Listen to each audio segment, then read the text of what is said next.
পালাবো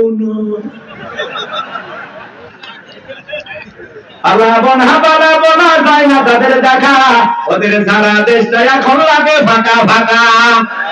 কোথায় গেল সংসদেতে মমতাজের গান, কোথায় গেল হযরত ওয়ালা স্বামী মুসলমান?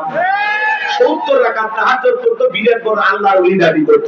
5 আগস্টে 24 সালে ভাগ্যে কি আছে আল্লাহর ওলিরা জানতো না, এরা খালি করছে 41 41 41 41। আল্লাহ 24 তোদের জীবনের খাতা। আমরা তো ভেবে নিয়েছিলাম মৃত্যু পর্যন্ত এটা থামাবি কে, এরকম ধরেই নিয়েছিলাম, কিন্তু যা খেলাইছে আসমানের মালিক খেলাইছে, আমরা কিছুই করিনি। কথা কয় না? আমরা কিছু করছি? কিচ্ছু করিনি। খালি 4 তারিখে রাস্তার নামছি আর 5 তারিখে পতাকা নিয়ে মিছিল করছি। সত্যি তাই নয়? কথা কয় না গো? এই 4 তারিখে আপনারা সবাই রাজপথে নামেননি? অধিকাংশ মানুষ নামছিলেন, বউ বাচ্চা সবাই মিলে নামছিলেন। আর দেখেন একদিন নামাতে সব উল্টে গেছে। আর ওইদিকে না যায়, কষ্ট হচ্ছে আপনারা? এই জায়গায় দেখেন আসল লোকের পতনটা ঘটে দেয়। চলেন সামনের দিকে যায়। কষ্ট হচ্ছে নাকি আপনাদের? একটা তাকবীর দেন, লিল্লাহি তাকবীর। দলে দলে মানুষ কালেমা পড়ে মুসলমান হতে লাগলো। মুসা আলাইহিস সালামের উম্মতের সংখ্যা বেড়ে যেতে লাগলো।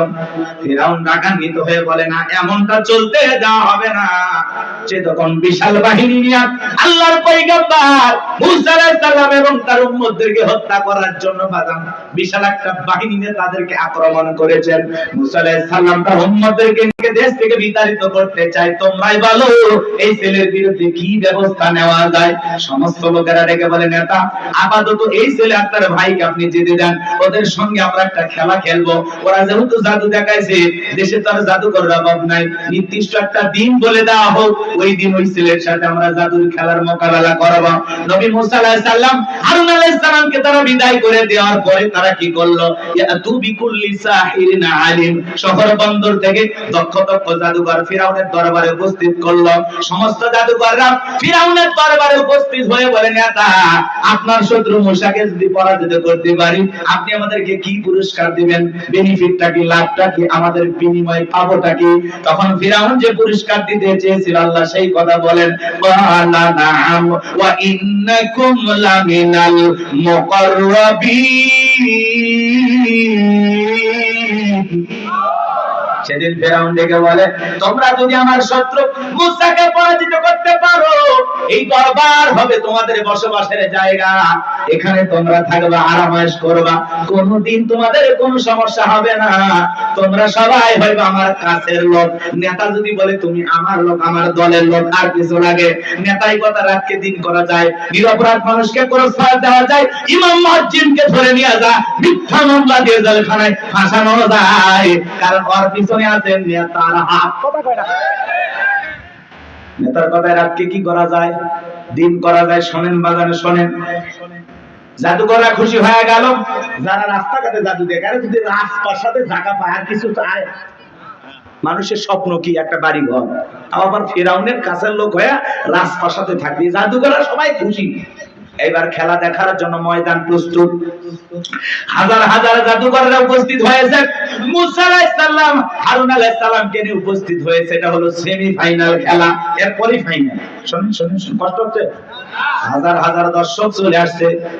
ফিরাউনের জাদুকর ডেকে বলে, নবী মুসা জাদুর তন্ত্র মন্ত্র বান আগে আমরাই নিক্ষেপ করব না, তুমি নিক্ষেপ করাবা।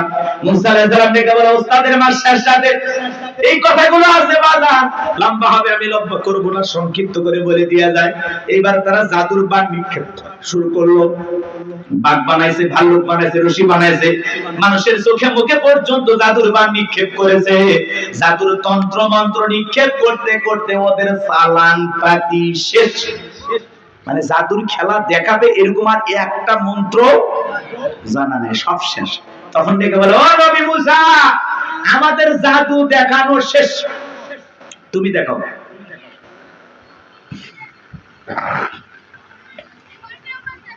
কষ্ট হচ্ছে আপনাদের?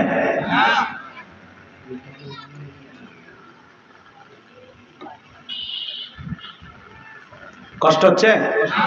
বিরক্ত হয়েছেন? শুনে যান, মজা আছে। আমার ভাইয়েরা দিল দিয়ে কথাগুলো বোঝার চেষ্টা করবেন না।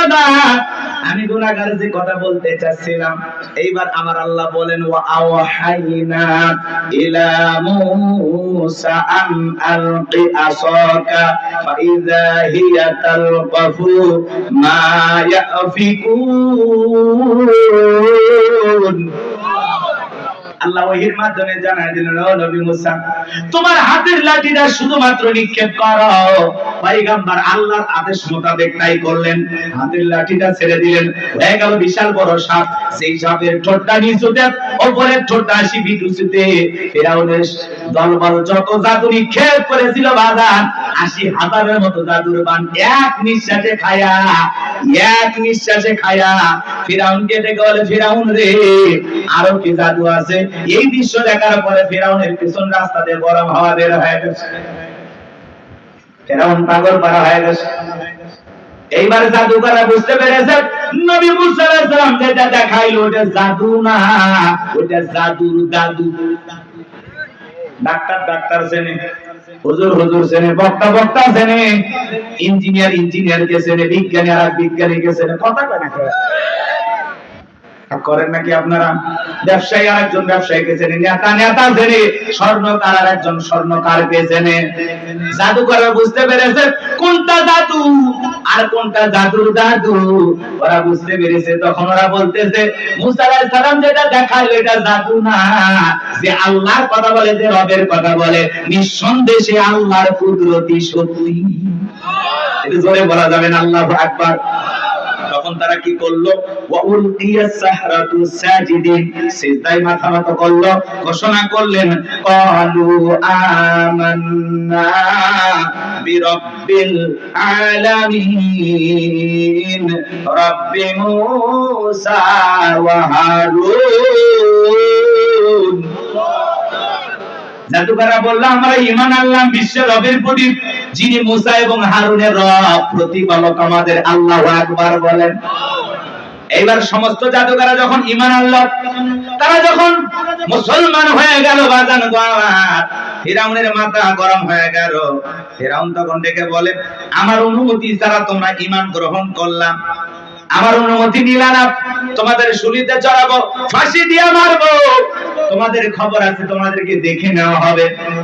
নতুন ঈমানদার যারা ঈমান এনেছে ওরা বলতেছে, জালেম ফিরাউন শুনেনি, তোর মতো জালেমের সামসামি করে মরার চাইতে ঈমান এনে মরাই ভালো। বলেন আল্লাহু আকবার। জালেমেরা যখন পারে না তখন দেয় হুমকি, দেখে নেওয়া হবে, খেলা হবে। বলতে না ঈদ আসে, আন্দোলন হয় না। আছে মালদা আছে। হিরো আলম পালালো না, এরা পালালো। এক কথা কয় না কেন? হিরো আলম এমপির দ্বারে বারবার মার খাচ্ছে, আবারও সিদ্ধান্ত নিয়েছে হিরো আলম যে আমি আবার এমপি হবো। ও মনে আবার মার খাওয়ার ধান্দা আছে। কথা কয় না কেন? হিরো আলমের মতো এমপি পালাই না।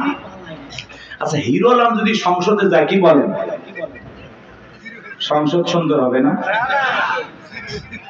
মমতাজ, হিরো আলম এরা সংসদে গেলে এই দেশের 20 কোটি মানুষের কাছেই বদনাম। কথা বলেন ঠিক না? এরা সংসদে যা কি করবে? আর আরেক দিক দিয়ে যেভাবে দুর্নীতি বাজারে যাইতেছে, 2-4টা হিরো আলম গেলেই ক্ষতি। কথা কয় না কথা? মানে দুর্নীতি বাজার চাইতে হিরো আলম ভালো। নাচানাচি করে টাকা কামাবে আর যা পাবে জনগণকে দিবে। মাঝে মাঝে ছেলেটার মন ভালো, বন্যায় মানুষকে সহযোগিতা করে, দেখি কি আমাদের বগুড়া কি এর পাশাপাশি গান কাজ করতেছেন নাকি আপনারা? বিরক্ত হইতেছেন?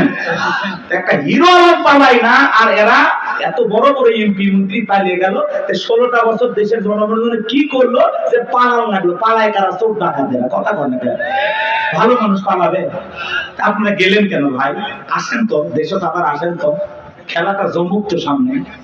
কথা কয় না কেন? মন্ত্রীরা সব কোথায় গেল? বলবো এক লাইন, না করবেন না? মন্ত্রীরা সব কোথায় গেল? এমপিরা সব কোথায় গেল? কোথায় কাদের কাকা? ওদের সারা দেশটা এখন লাগে ফাঁকা ফাঁকা। আইন মন্ত্রী আটকে গেল আইনেরই ফাঁকে, দাড়ি সারা দরবেশটারে ভণ্ড ভণ্ড লাগে। দাড়ি দাড়ি কাটে নৌকা চড়ে পালাছে, আর জীবন দিতে তার নৌকা ধরেনি। আদা না কি জিনিস চাচা, সেই দিন ব্যাগের মধ্যে কয় কোটি টাকা আসলো জানেন না? নৌকালা মজা মারিছে, নৌকালা যে লাভ হবে 2-3 বস্তা টাকা আসলো জানেন। আর একটা ওদের বিচারপতি মানিক শোনেননি? রে বাবা, ওই নিয়ে গেছিল 95 লক্ষ টাকা। মাঝি দেখে চিন্তা করছে, কে রে এটাই তো কালামানি। কয়েকদিন আগে টকশোতে এক মহিলাকে অপমান করলো, এই তো সেই মানুষ। বুঝবার পারে টাকা পয়সা সব নিয়ে ঘাটত এসে নামে দিয়েছে, ওই কলার পাতা তো শুতে আসছিল। এরা আবার আলেমদের তালিকা করেছিল, 116 জন আলেমের তালিকা সারা দেশে। তার মধ্যে আমার রোল নাম্বার ছিল 23। আমার মতো গাইবান্ধার মফিজ বক্তা আমাকে ওরা সিরিয়ালে রাখছে। কি ওয়াজ করা জানে জানেন? এই পূজা আর বৈশাখ নিয়ে ওয়াজ করার কারণে। আমি যে বলছি যে বৈশাখ মুসলমানের সংস্কৃতি না, কথা বোঝেননি? ওরা তখন বলছে এত সুন্দর একটা অনুষ্ঠানের বিরুদ্ধে কথা কইছে এই বক্তা। আর ওই যে বলেছিলাম ধর্ম যার যার উৎসব সবার, এই স্লোগান মুসলমান দিতে পারে না। হিন্দুদের উৎসব হিন্দুদের, মুসলমানের উৎসব সবার হতে পারে, কিন্তু অমুসলিমের উৎসব শুধু তাদের। খ্রিস্টানদের উৎসব খ্রিস্টানের, মুসলমানের উৎসব মুসলমানের। ধর্ম যার উৎসব তার, এই কথা বলে অনেক ওয়াজ করছি, ওইদিকে যাওয়ার সুযোগ নেই। ওরা মনে করেন সেই 12 পৃষ্ঠা না 13 পৃষ্ঠা আমার পুরো ওয়াজ কপি করে লিখছে, যা ওরাও যে আমার ওয়াজ শুনছে আমি খুবই খুশি হয়েছি। আর 116 জনের মধ্যে যে আমারেও রাখছে, এতে খুশি হয়েছি না? খুশি হয়েছি, ওদের ধন্যবাদ। তাহলে বোঝা গেল দেশের রাম বাম নাস্তিকেরা আমাদের কথা শোনে, ওদেরকে ধন্যবাদ জানাই। শুনতে শুনতে একদিন ওরা আল্লাহ আল্লাহ হয়ে যাবে, কথা বল ঠিক না? দাড়ি সারা দরবেশটারে ভন্ড ভন্ড লাগে, পালকের ঝলকের পলকের চলকের নামিয়ে নেদের ঢাকা, ওদের যারা দেশটা এখন লাগে ফাঁকা ফাঁকা। ডায়লগ দিত পালাবো না, পালাবো না পালাবো না, যায় না তাদের দেখা, ওদের যারা দেশটা এখন লাগে ফাঁকা ফাঁকা। কোথায় গেল সংসদেতে মমতাজের গান, কোথায় গেল হযরত ওয়ালা স্বামী মুসলমান। 70 রাকাত তাহাজ্জুদ করতো, বিরাট বড় আল্লাহর ওলি দাবি করতো। 5 আগস্টে 24 সালে ভাগ্যে কি আছে আল্লাহর ওলিরা জানতো না, এরা খালি করছে 41 41 41 41। আল্লাহ 24 তোদের জীবনের খাতা। আমরা তো ভেবে নিয়েছিলাম মৃত্যু পর্যন্ত এটা থামাবি কে, এরকম ধরেই নিয়েছিলাম, কিন্তু যা খেলাইছে আসমানের মালিক খেলাইছে, আমরা কিছুই করিনি। কথা কয় না? আমরা কিছু করছি? কিচ্ছু করিনি। খালি 4 তারিখে রাস্তার নামছি আর 5 তারিখে পতাকা নিয়ে মিছিল করছি। সত্যি তাই নয়? কথা কয় না গো? এই 4 তারিখে আপনারা সবাই রাজপথে নামেননি? অধিকাংশ মানুষ নামছিলেন, বউ বাচ্চা সবাই মিলে নামছিলেন। আর দেখেন একদিন নামাতে সব উল্টে গেছে। করছে পরে আর ওইদিকে না যায়, কষ্ট হচ্ছে।